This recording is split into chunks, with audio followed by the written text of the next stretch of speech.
What's up, guys? Well, we got a new project car. Went ahead and bought this Hummer truck, and I'll get to make a lot of good videos on it because it's a '08. They only made these for like 5 years, from 2005 to 2010. I got a 2008. I'll be changing these tires out, putting some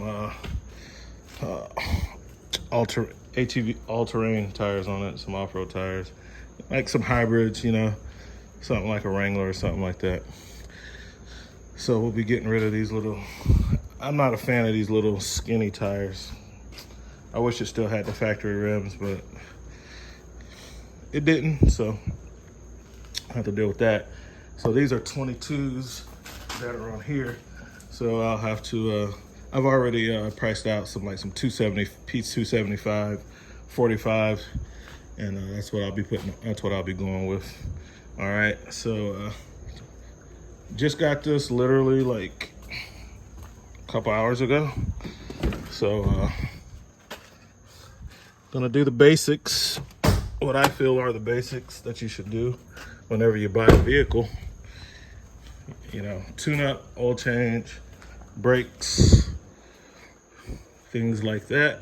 And then I heard some clicking, so I also ordered the CV axles. So we'll do the CV axles on this one. Let me get the hood up. There we go. All off. All right, so that calls for SAE 530. This one has just under 200,000 miles on it. So I'll be going with a synthetic blend. Just be going for blend because it's considered like the high mileage.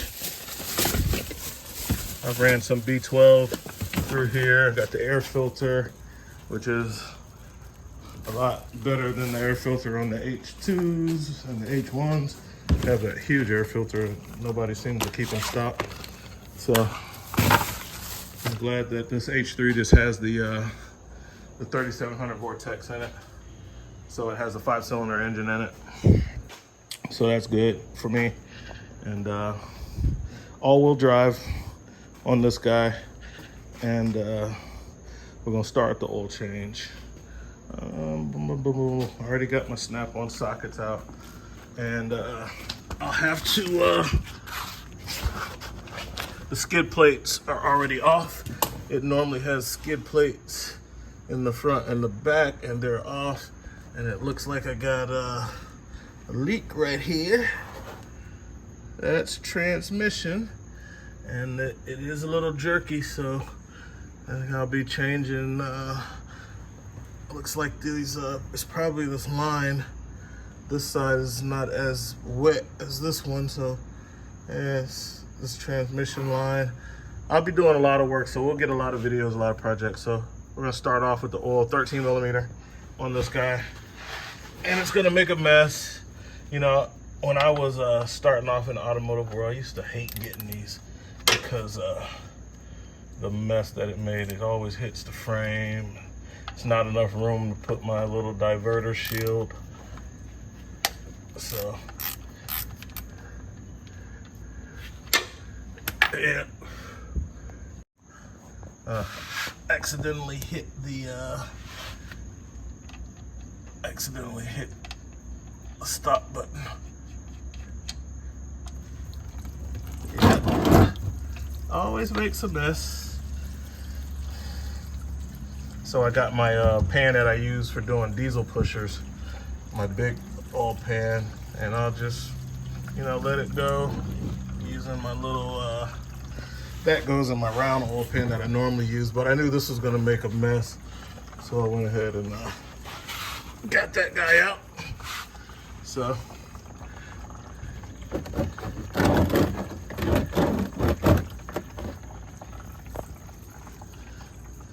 tilt it so that it can catch the drips as it finish up. I'll just let that go. The oil filter on this one is you get it from the bottom. It's right there. Looks like somebody had a Wix. So that's O'Reilly's Auto Parts. So we'll hit that oil filter next, which is right there. So whoever had this vehicle, they took the skid plates off, and yeah, not a good idea. So I'll probably have to find some on eBay and put them back on here. Put the skid plates back on here. I know there's an issue with the CVs, and looking at this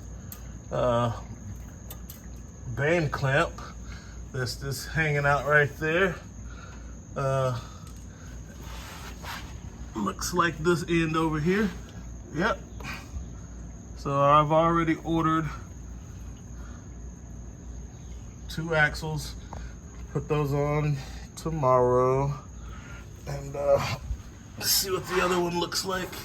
I don't have my neck lights, so I'm at a disadvantage. So I'll start with that messed up one. I typically replace those in pairs. So that's why I went ahead and ordered 2. The parts are kind of cheap for this truck, though.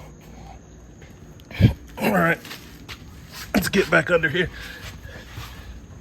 So as you can see, I heard that as I was driving home with it. So the band came off of that CV axle, and this one still has them, but I will be replacing both of them, changing my gear oil in the front and the rear. I'll be doing all of that. It's a truck, should do that. And because I have a transmission fluid leak, I might be going ahead and doing a fluid swap on the transmission too. Normally with a vehicle with this many miles, without me knowing the history, I am a little bit hesitant. So far, I've done it on every vehicle and I hadn't had an issue, because it's like, oh well, if the transmission is gonna be bad, I wanna know about it now, I'll go ahead and do it. And if it's slipping and stuff, well, I guess I'll just get a used transmission. So I'll clean up my plug, put that back in, get my filter, and then fill up the oil. That's the oil change. Pretty easy for me because the skid plates are gone, but I'm gonna put those skid plates back. All right. Take 6 quarts of oil. There's my plugs, some oil filter. I don't know why he didn't give me the AC Delco oil filter. I like to, but whatever. I should have been looking at what he got me, because I didn't pick the stuff up. All right, so let me get at this and I'll be back.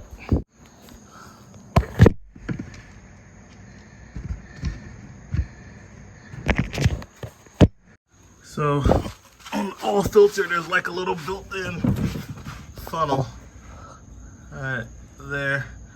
And as you loosen up the oil filter, you know how the oil runs down. As you first start to loosen it up, all that little, there we go. That's what that's for. So let's let it drain for a while, and then I'll use a towel and take it out the rest of the way. So far, so good, guys. So if you hadn't seen my oil changers before, I use this little kit. You can get it from various places. I got mine from Harbor Freight for the low, and it has these little adapters that screw directly in to the cap. And it's fast, it's quick, it's easy, and there's no spilling. It comes with a bunch of adapters. You can use them from different cars. The black one, which says GM Ford, fits this one perfectly, and I think that's the same one that fits my truck. Of course, I always pull the dipstick out while I'm filling the oil. Let a little air get down there and get it out a little faster. Let's look at the bottom of the cap. Let's clean that up a bit. Happy to see no milky, so no easy, obvious signs of a leaking head gasket. I'll go through and check all the fluids. Like I said, just got this vehicle a couple hours ago, and it is very low on coolant. There is nothing in the reservoir. The windshield wiper is a little low, and it doesn't work. I have to find out why, because I tried to use them today because it was raining. So I'll figure that out. I do have some Dexcool. I believe that's some down there, the orange cap. And I will fill this up with Dexcool. All right. Something's loose under here. Oil change is fine. I may need some motor mounts or something. When I hold this still, I can't hear it when I let it go. Quite a bit of rattle. Okay. AC works really good. To reset the oil life, you simply turn the key to accessory, allow the vehicle to beep a few times, and then stomp the gas pedal 3 times. That turns off the oil. That resets the oil life. Check engine light is on. Like I said, I knew all this stuff when I bought it, but I was confident. You know, the guy who owns the car lot is a friend of mine. He told me it drives good, and you know, he felt like it drove good and shifted the gear, so I can take care of the rest. So I'll be going to get my scan tool now to see what's going on with this guy. Okay, so I'll go ahead and turn the AC off, turn the vehicle off, and go to my new truck and get one of my scan tools and see what's going on with this guy. The doors unlock. Okay, all right. Let's see. Is that locked? Nope. It's unlocked. That's locked. Okay, good. Fob works. Lights work with it. I'll make another one. I'll order one and program it myself.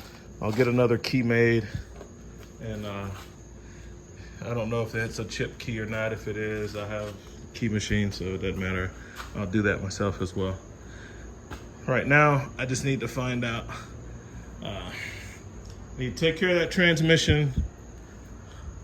I need to take care of that transmission thing, but I don't have that yet, so I'll go with what I do have, which is air filter and a scan tool and plugs. So move this crap out of the way and get to the spark plugs. I'm gonna do the plugs on this thing. Slightly stumbling idle. Sometimes this thing has like a little stumbling idle, so that's why I'm gonna be looking at the plugs, and I may even have to do the coils. I'll be watching the misfire counter on the scan tool. All right, filter was very dirty. I think like a young person probably had this car and they probably didn't take care of it. I say that just because the skid plates are missing. Like at a certain age group, you would never let that happen. You know what I'm saying?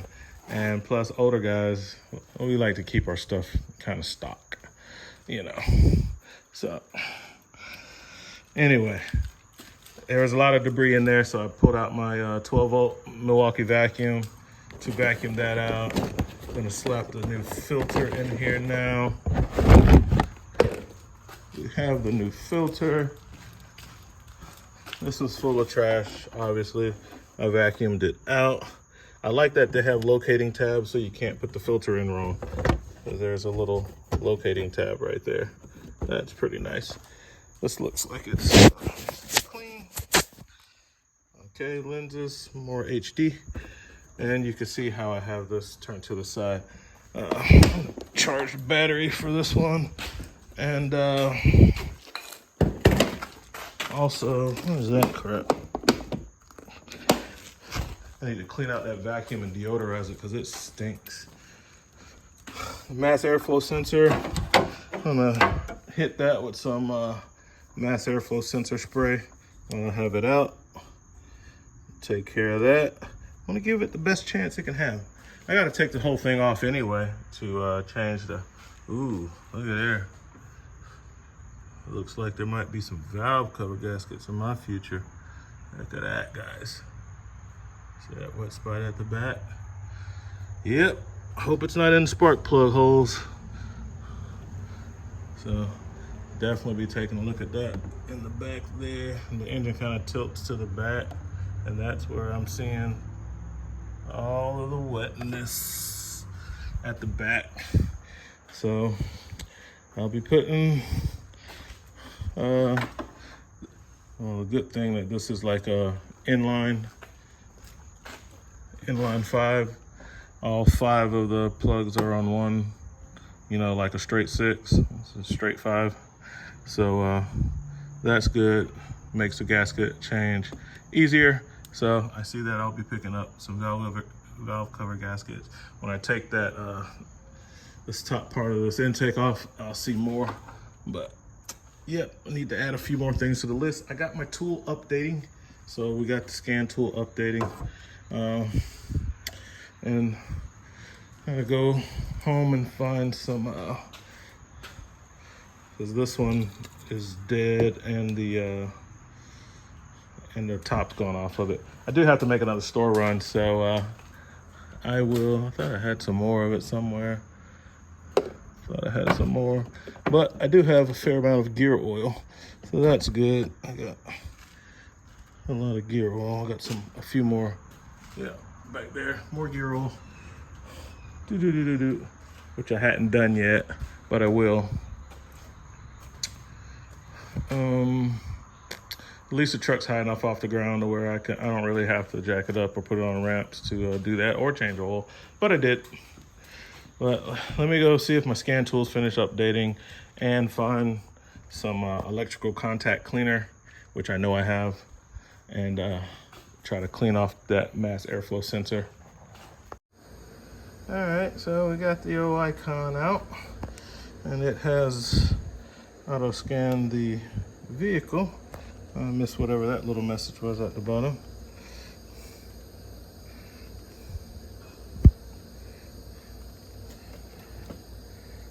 It is the, I hit the wrong one.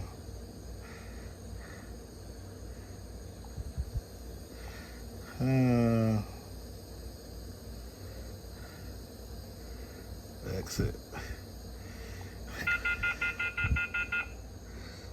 Then scan. Hit the wrong transmission button. Get this hat off, it's freaking hot. So we'll start over from the beginning. It is connected to the internet. It's the 5-cylinder 3.7, correct. As I've said in previous videos, this scanner does need to be connected to the internet to use the what do you call that thing? I don't think it has a navigation radio. I think it's just a regular radio. Let's see. Home.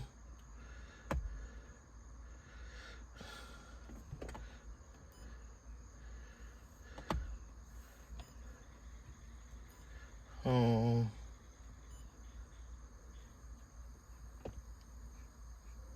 Fat finger and stuff, man. I don't even think this is the original radio that came with this vehicle. So we'll pick no navigation radio because that's a Boss radio. Somebody, I see wires for like an amplifier, so yeah, pretty sure not the most responsible person in the world on this vehicle.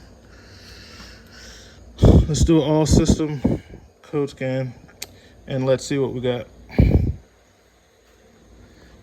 Humidity is super high because it's 100 degrees and it started raining. And now, even though it's only 87 degrees now, the humidity is so high. I am washed down in sweat. All right.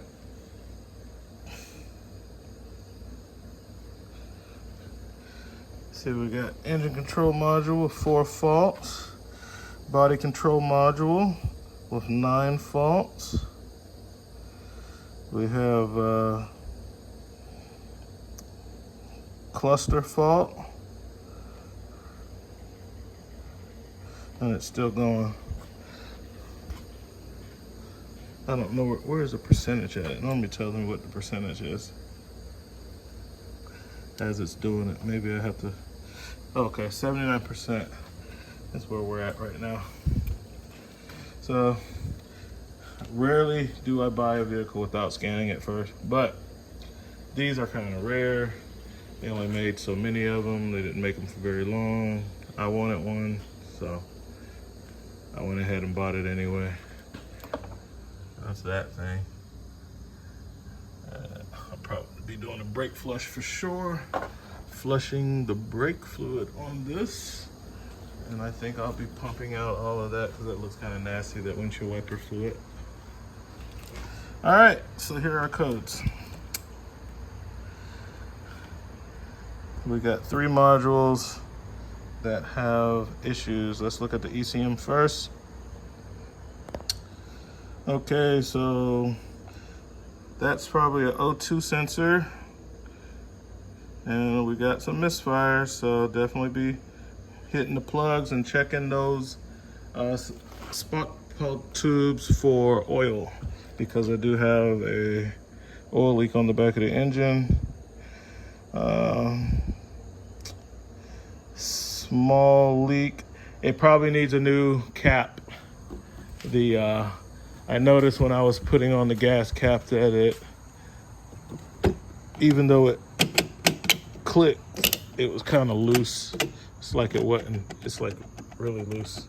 So, but I can check it. You know, I can get a smoke machine and smoke it and see if we actually have it. Canister leak. Stop lamp switch. So not, you know, this is turning out to be pretty good, guys. Just a misfire, a little evap, and a stoplight. So one of my stoplights are out. I will not be clearing codes until I fix things.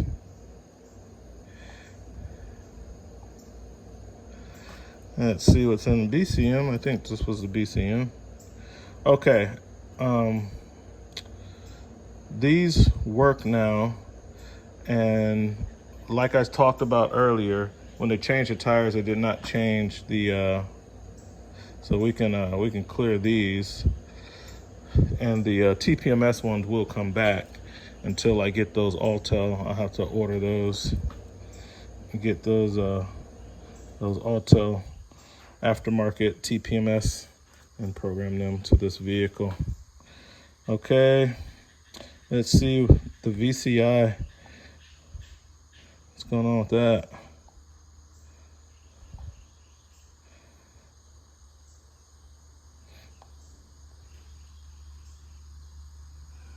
All right, I don't know what that is, so let's see code assist. All right, code assist is working now. When I first bought the scanner, that didn't do anything. So, lost communication with the inflatable restraint sensing. Okay, this vehicle has been wrecked before, so the airbags might have deployed at one point. So we're not gonna replace the BCM or the ignition switch.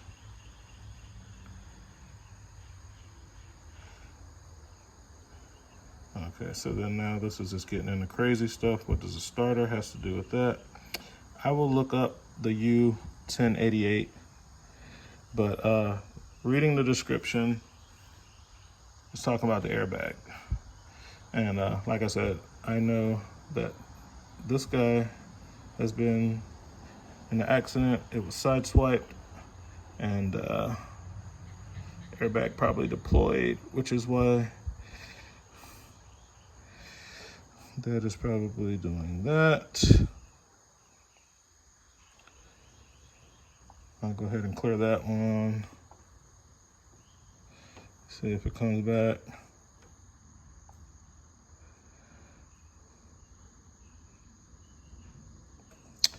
All right, so what was the panel one again? Instrument panel, what was that? Data link, low or high. 1305.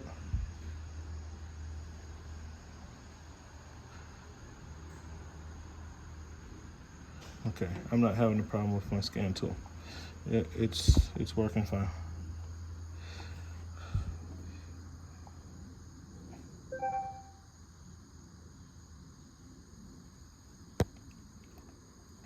So these are the ones that I'm really worried about. And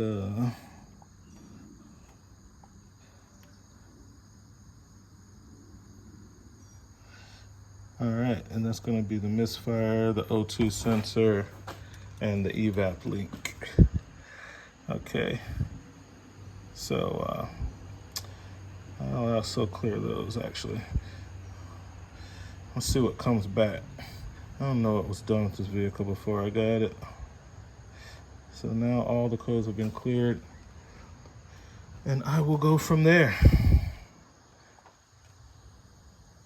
Let's see what are hard codes. Some should pop right back up.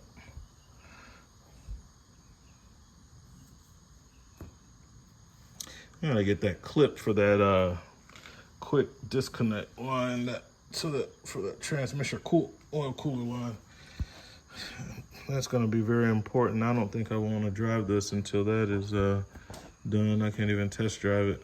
Definitely don't want that line blowing out in the middle of a drive. That is gonna be no bueno for sure, bro. All right, mosquitoes, give me a break. 64%. So I need to look at the live data on this. I need to, that's gonna be my next step. I need to watch the misfire counters. I have the plugs, so I should just change the plugs first and then worry about it. 7:30, around 8:30, it gets dark. I don't wanna rush it. I mean, I have lights in here, so, but I'll finish it up tomorrow. I'll look at the counter for as it is now. Okay, so no hard codes. So let's see if I can get into, I think on this scanner, the misfire counter is in like the ODB2.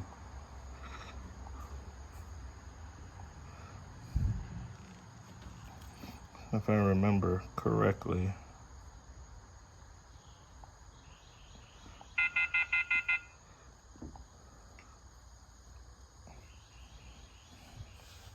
I think that's where they keep the misfire counter.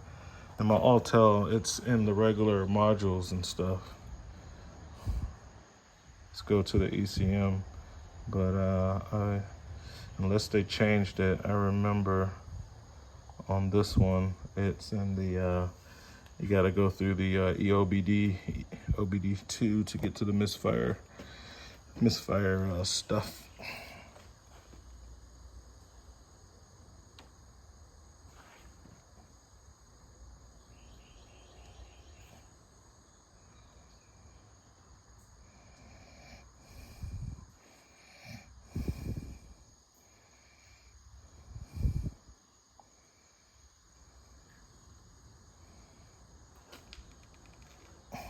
Go ahead and start the vehicle.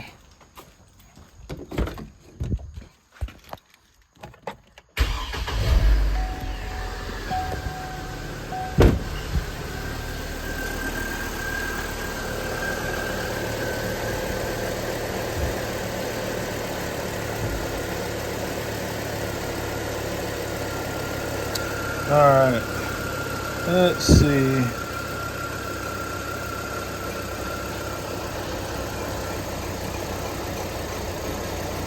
Read live data. Hear how the engine's kind of like stumbling.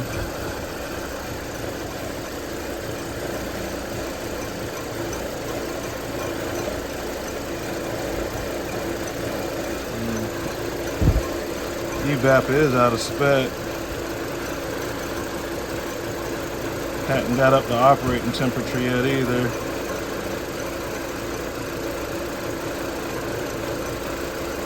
I like that they show the outer range stuff in red. That's nice.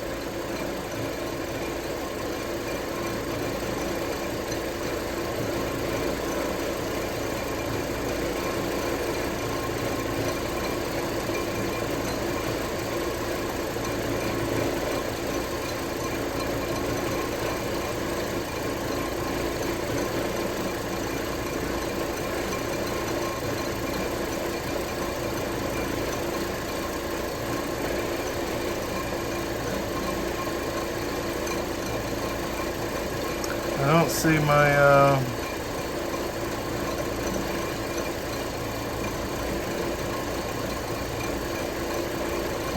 misfire counter.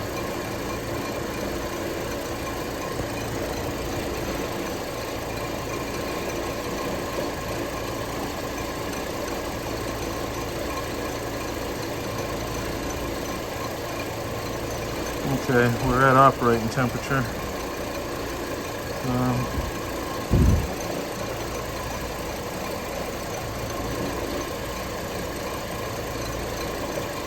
Let's grab everything that's out of spec.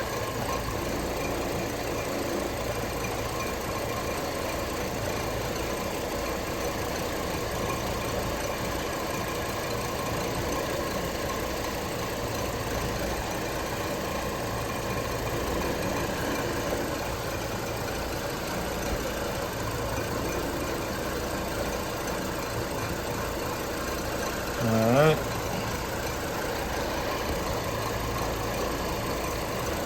Custom lists. I'm glad they fixed that.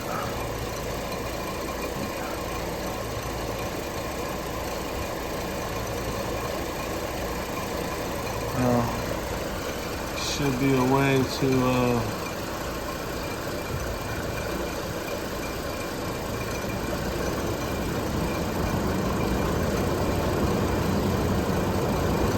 I wish it would start off with them all deselected, and then I select the ones that I want.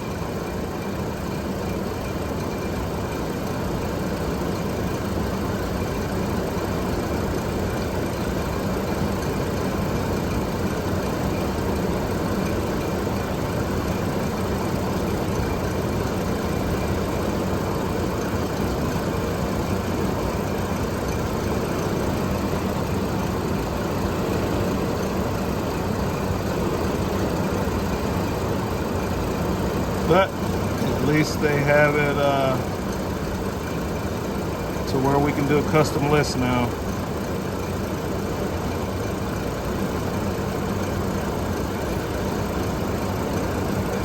And yeah, so they fixed that. So we can do a custom list now.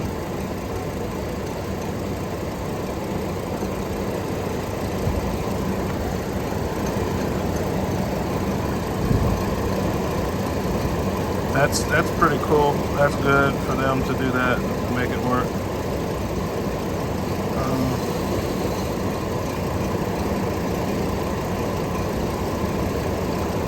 All right, so I want to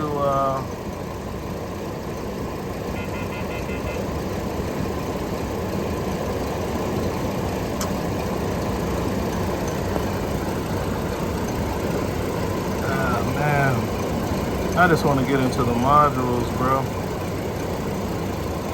so I can find the misfire counter. Let me find that and I'll be back. Alright, so I found it.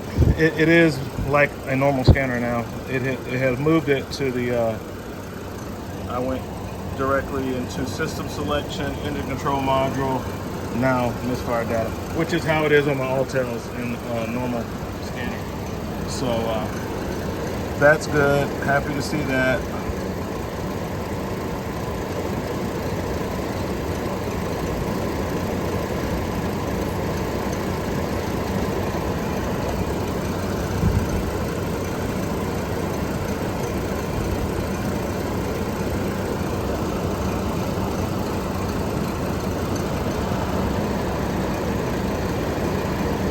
Okay, here we go. So I just want, oh, it won't let me select it.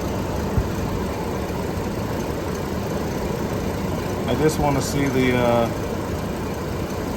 current misfires, which that's them right there. So not a whole lot. Looks like cylinder 4.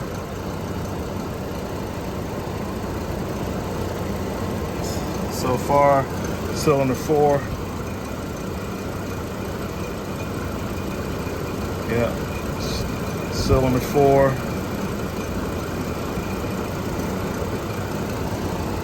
So cylinder 4 seems to be my culprit. All the other cylinders are okay. Looking at the history, you can see cylinder 4, 116 misfires, and the other cylinders, next to nothing. So I'll be paying special attention to cylinder 4. We'll put this in a report, save it. Okay, now I can exit and put this thing up. All right, shut the vehicle off, and now I have a direction in which I want to go. So paying special attention to cylinder number 4 while I do the plugs. Good morning, guys.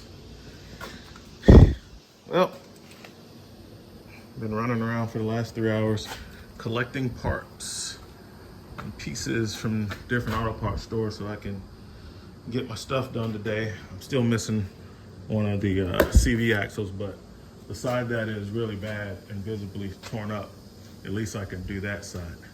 So I got a little bit I need to do on the Challenger, and I just added some washer fluid to the G35. I got to drive it, put about 74 miles on it today, so that's good. I hardly ever get to drive it. Then we get the Hummer back in here so I can, that's what all these parts are for, which I probably won't get to drive the Hummer much either. It's back there with my truck. I think it's big to be a H3. It's a lot bigger than I thought it was gonna be. But I picked up, you know, the those 460 LE transmissions and those 480 LE transmissions that they put, you know, because the Hummer is a GM product, that they put on those vehicles. They don't have a drain plug. So I bought this to pump out the old transmission fluid, and so that I can replace it with some new. Plus I know it's low because it's missing that clip on the fitting. So I bought a new fitting, I bought a clip. So for the cooler line, so to make sure I had the right one, I went ahead and bought the fitting. And that way I know I have the right size. If I can't find one of these to be it, then I have the whole fitting that I can take the clip off of that one. So this is just for my for that lawnmower. I bought that Toro, which is turned out not to be a really good mower. It doesn't start very well, even though it says sure start and all that stuff. It doesn't start very well. I have to pull it several times to get it to start. And the thing is maybe 2 months old, maybe a couple of months old. So I'm gonna replace the air filter in it because the last time I was having trouble starting it. That was clogged up, and I tried to beat it out so I can cut the grass for that day. So I'm gonna replace that in the Toro.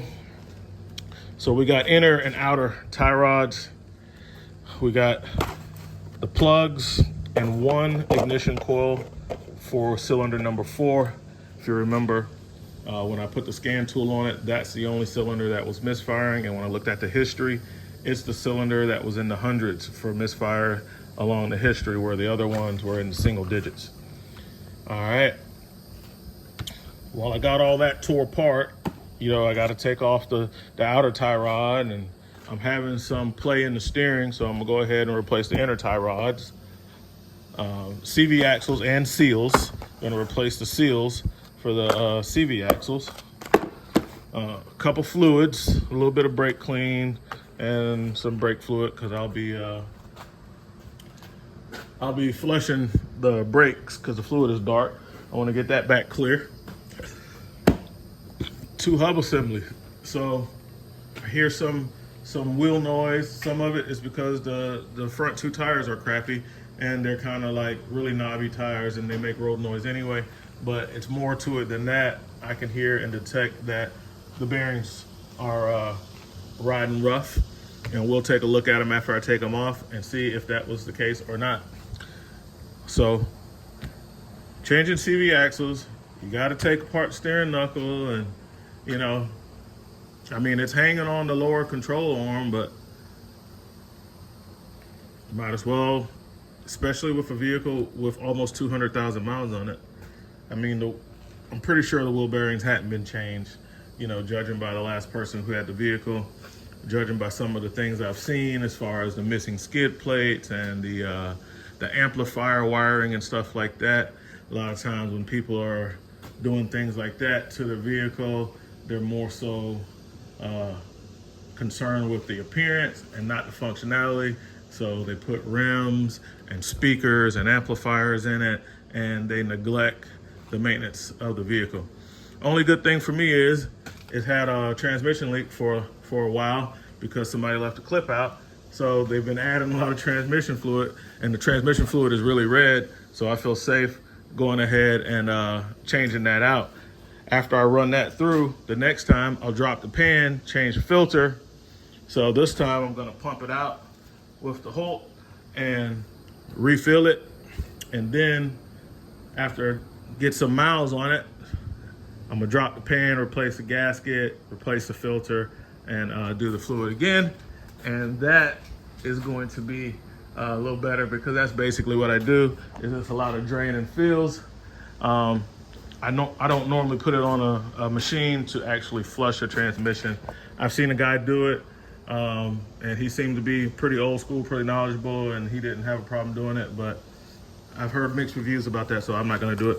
I've always just drained and filled. Plus, I don't own that machine, and he had one because he was like a retired master tech or something, and so he had all that stuff. But anyway, these are the parts. We're gonna try to get all this done today. So let me jump on this Challenger, take care of this issue with this collision avoidance system, and get the G35 out of the way. It's in bad need of a paint job. I put the bumper on it, expecting to take it to the paint shop like the next week, but never got around to doing it. Ended up just leaving it in the backyard. So maybe one day I'll get this guy in the paint shop. It doesn't cost that much to get him painted. Not where I'm taking it, because I just take it at Mako. You know, it's a 20-year-old car, man. Just put some good paint on it to keep it from rusting, you know. So, probably spent $1,000 on a paint job. I had to get this little spot right there kind of filled out. I do have a fender for it, for this little spot right here. So when I really am serious and about to take it to the paint shop, I will replace the fender. And I don't think I'm gonna replace the hood. I'm just gonna let them fix the hood. But you see the bare metal, that's gonna be rusting soon. So I gotta go ahead and get it painted, guys. So that's what we got going on today. Let me get at it, man. And I'll catch you guys when we get started. All right, let's get started. First thing I'm gonna address, it's gonna be the most important thing, that transmission line that's missing this this clip. So that's getting addressed first. Don't want that shooting out, and that could be catastrophic. So let's go ahead and get that started first. Let me see if I can find a clip that fits it. If not, I go to this guy. All right, so the clip was in it. It was just loose. So you can see really well what was going on.